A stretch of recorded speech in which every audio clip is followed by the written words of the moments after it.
सन 2005 में संसद द्वारा पारित सूचना का अधिकार न सिर्फ नागरिकों के सशक्तिकरण को बढ़ावा देता है, बल्कि इसके साथ साथ ये सरकारी अधिकारियों की जवाबदेहिता यानी कि अकाउंटेबिलिटी को भी तय करने का एक माध्यम है। सूचना का अधिकार अधिनियम यानी कि राइट टू इन्फॉर्मेशन एक्ट वास्तव में एक ऐसा माध्यम, एक ऐसा साधन है जिसके माध्यम से आप किसी भी सरकारी कामकाज या किसी भी सरकारी व्यक्ति या किसी भी सरकारी संस्था से संबंधित सूचना को प्राप्त कर सकते हैं। So hello everyone, this is Anas and now you are watching Anas classes. आज के इस वीडियो में हम डिस्कस करेंगे सूचना के अधिकार के बारे में कि वास्तव में इसका प्रोसीजर क्या है, इसका नेचर क्या है और कहाँ और किन व्यक्तियों से संबंधित जानकारी इस अधिनियम के माध्यम से प्राप्त की जा सकती है। इसको आज हम डिटेल में इस वीडियो में डिस्कस करने वाले हैं। तो चलिए शुरू करते हैं। दोस्तों, स्वतंत्र भारत के इतिहास में सूचना का अधिकार या फिर right to information act, short में हम जिसको RTI के नाम से भी जानते हैं, काफ़ी इम्पोर्टेंट अधिनियम है और इसी के द्वारा जो पब्लिक है, जो जनता है, उनका सशक्तिकरण किया जाता है और इसके साथ साथ गुड गवर्नेंस या फिर सुशासन को भी स्थापित करने का प्रयास किया जाता है। और इसके साथ साथ जो भी गवर्नमेंट एजेंसीज़ हैं या जो भी सरकारी कार्यों से संबंधित लोग हैं, उनकी जवाबदेहिता भी तय की जाती है कि वो पब्लिक के प्रति, जनता के प्रति वो अकाउंटेबल बने। संसद ने भी उच्चतम न्यायालय के कई निर्णयों के बाद वर्ष 2005 में इसको बनाया था और इसके जो महत्वपूर्ण प्रावधान है उसको हम वन बाय वन आगे समझेंगे। फ्रेंड्स, सबसे पहले समझेंगे कि सूचना के अधिकार से क्या आशय है या फिर इससे हम क्या समझते हैं। देखिए, सिंपल सी बात है कि इस अधिकार के अंतर्गत नागरिकों के द्वारा किसी भी दस्तावेज, सरकारी record, report, press, email, circular की मांग या तो भौतिक रूप में यानी कि फिजिकल रूप से या फिर इलेक्ट्रॉनिक रूप में भी इससे संबंधित जानकारी प्राप्त की जा सकती है। सूचना के अधिकार का सीधा सीधा मतलब यह है कि जो भी लोक संस्थाएं हैं, उन लोक संस्थाओं के द्वारा यानी जो भी इंस्टीट्यूशन पब्लिक वर्क से या फिर सरकारी काम से संबंधित हैं, उनकी सूचना या फिर उनके द्वारा सूचना प्राप्त करना है। और इसके अंतर्गत किसी भी काम का निरीक्षण, उसके रिकॉर्ड, दस्तावेज की कॉपी प्राप्त की जा सकती है। ये सूचना वीडियो कैसेट, टेप, फ्लॉपी जैसे इलेक्ट्रॉनिक माध्यमों से भी प्राप्त हो सकती है। और इसीलिए सूचना के अधिकार के अधिनियम की धारा 54A में कहा गया है कि जो भी लोक अधिकारी यानी जो भी सरकारी अधिकारी है, उसका ये दायित्व होगा, उसकी ये जिम्मेदारी होगी कि वो सभी प्रकार की सूचनाओं को बनाए रखे। इससे आगे हम समझते हैं कि सूचना के अधिकार का नेचर यानी प्रकृति कैसी है, यानी कि किस कैटेगरी का अधिकार है या फिर कैसा अधिकार है। क्योंकि अधिकार की कई कैटेगरी होती हैं। नेचुरल राइट्स भी होते हैं, फंडामेंटल राइट्स भी होते हैं, संवैधानिक अधिकार भी होते हैं, लीगल या फिर कानूनी राइट्स भी होते हैं। दोस्तों, सूचना का जो अधिकार है वो एक वैधानिक अधिकार है और इसकी मेन इंटेंशन, मेन मकसद और मेन उद्देश्य जो है वो है कि सरकार की कार्यशैली को पारदर्शी बनाना यानी ट्रांसपेरेंट बनाना और एक ऐसे शासन का निर्माण करना यानी जो शासन है वो इस प्रकार का हो जो कि सिटीजन्स ओरिएंटेड या फिर नागरिक केंद्रित शासन हो। इसलिए नागरिकों के हाथ में सरकार के विरुद्ध ये अधिक प्रभावशाली यंत्र है। आगे हम समझेंगे कि सूचना के अधिकार की प्रस्तावना क्या कहती है, यानी किन उद्देश्यों की बात करती है या फिर इस पूरे सूचना के अधिकार का सार या फिर समरी क्या है। दोस्तों, भारत के संविधान में एक लोकतांत्रिक और गणतंत्र शासन की स्थापना की गई है, जैसा कि हम सभी अच्छी तरह जानते हैं। और लोकतांत्रिक शासन वही शासन होता है, यानी लोकतांत्रिक शासन में जागरूक नागरिकों की अपेक्षा की जाती है कि जो सिटीजन्स होंगे, जो जनता होगी, जो आम लोग होंगे, वो वेल अवेयर होंगे, वो जागरूक होंगे।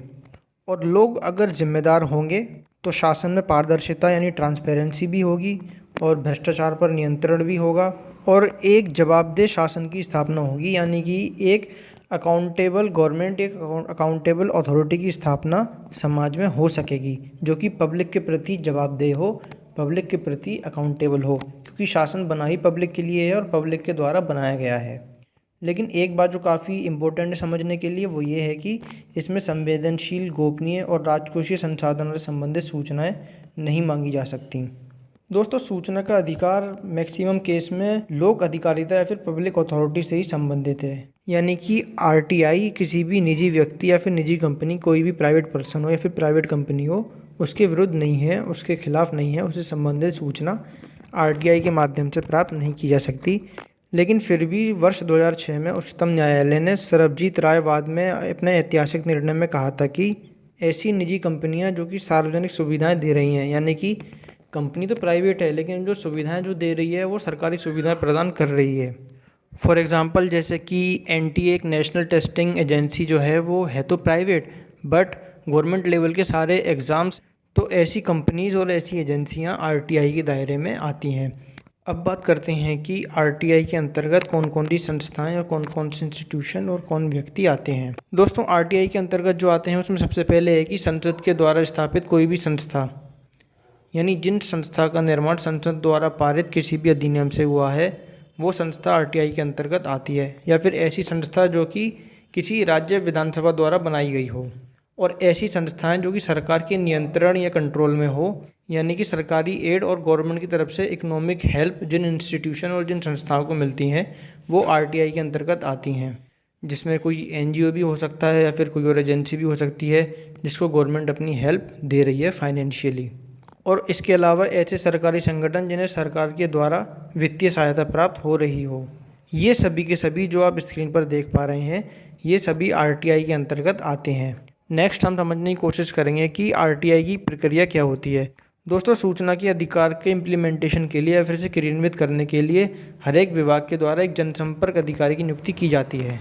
और जिस विभाग या फिर जिस संस्था यानी संबंधित संस्था जिस पर आरटीआई दायर की जाती है तो 30 दिन की अवधि में उसको सूचना प्रदान करनी होती है अगर उस पर आरटीआई डाली गई है तो। और अगर जीवन के अधिकार का मामला है या फिर स्वतंत्रता से संबंधित मामला है तो सूचना 48 घंटे में ही देनी पड़ेगी। और अगर सहायक सूचना अधिकारी से सूचना मांगी गई है तो वो उसे 35 दिन में उपलब्ध कराएगा। और अगर सूचना किसी तीसरे पक्ष से संबंधित ना हो तो 40 दिन में प्रदान की जाएगी। और इसके अलावा अगर सुरक्षा या फिर मानवाधिकार हनन का मामला हो तो सूचना 45 दिन के अंतर्गत प्रदान करनी होती है। ये है प्रक्रिया सूचना के अधिकार से संबंधित, और इसको ऑनलाइन और ऑफलाइन दोनों ही मेथड से, दोनों ही विधि से दायर किया जा सकता है।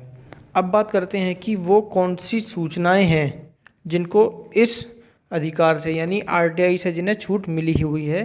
यानी इन सूचनाओं से संबंधित किसी भी प्रकार की जानकारी एक आम आदमी, एक व्यक्ति प्राप्त नहीं कर सकता आरटीआई के माध्यम से।